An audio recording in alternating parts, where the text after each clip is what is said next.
Drain তৈরিতে বাধা, ড্রেনে বাধায় পঞ্চায়েতে বিক্ষোভ। হ্যাঁ, গাইঘাটা পঞ্চায়েতে সেখানে বিক্ষোভে সামিল স্থানীয় বাসিন্দারা।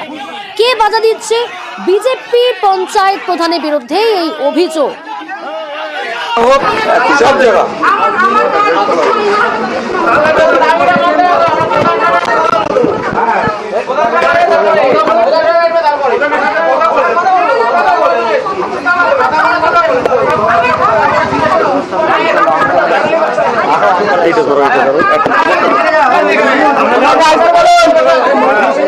অনিরুদ্ধ রয়েছে প্রতিনিধি, আরো ডিটেইলস জানবো। অনিরুদ্ধ, কি কারণে বাধা দিচ্ছেন বিজেপির ওই পঞ্চায়েত প্রধান?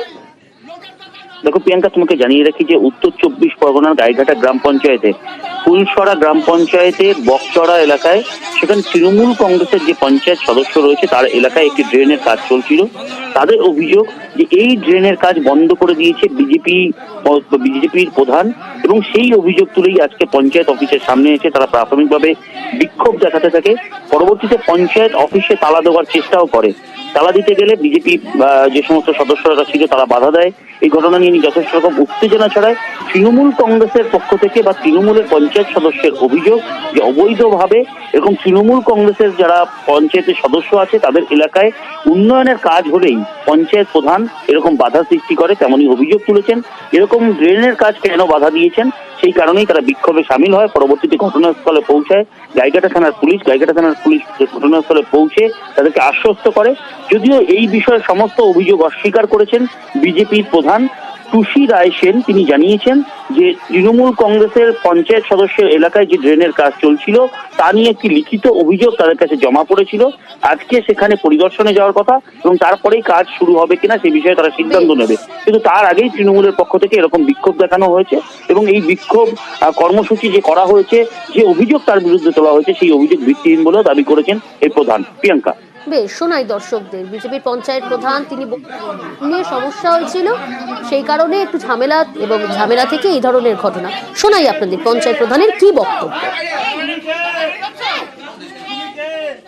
শনিবারে কন্ট্রাক্টর ড্রেনটা খোঁড়া শুরু করে। আমাকে কন্ট্রাক্টর ফোন করেছে, দিদি এখানে একটু ঝামেলা হচ্ছে, আসেন। আমার হাজবেন্ডকে আমি পাঠাই। মেম্বারের হাজবেন্ড বাজে ভাষায় একদম সে মার্ডার করে দেবো, এখানে পুঁতে দেবো, তাকে গালাগালি দেয়। আমি তখন কন্ট্রাক্টরকে বলি, দাদা এই কাজটা একটা দিন বন্ধ রাখেন, সোমবারের দিন অফিস খুলবে, ইঞ্জিনিয়ার সাহেব আসবে, ইঞ্জিনিয়ার সাহেবকে নিয়ে ইন্সপেকশন করে কোথার থেকে কি সমস্যা হচ্ছে আমরা দেখে তারপরে কাজটা শুরু করে দেবো।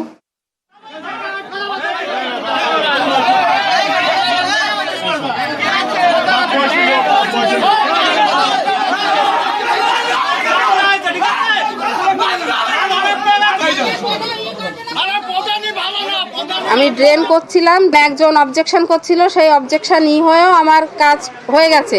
প্রধান ম্যাডাম রাত 9:30টার সময় কন্ট্রাক্টরকে ফোন করে বারণ করেছে যে ওই কাজ তুমি করবে না। এবার প্রধান ম্যাডাম কিসের জন্য বারণ করলো যে এই কাজ করা যাবে না সেইটা আমাকে লিখিত দিতে হবে। আর উনি বলেছেন পাড়ার মানুষ, গ্রামের মানুষ সবাই ওনাকে লিখিত পিটিশন জমা দিয়েছে, সেটাও আমাকে দিতে হবে, তারপর আমি এখান থেকে উঠবো। আমাদের যে কয়টা কাজ হয় প্রতিটা ক্ষেত্রেই ওনারা এরকম জানান, কাজ করতে দিতে চান না, কাজ করতে দেন না।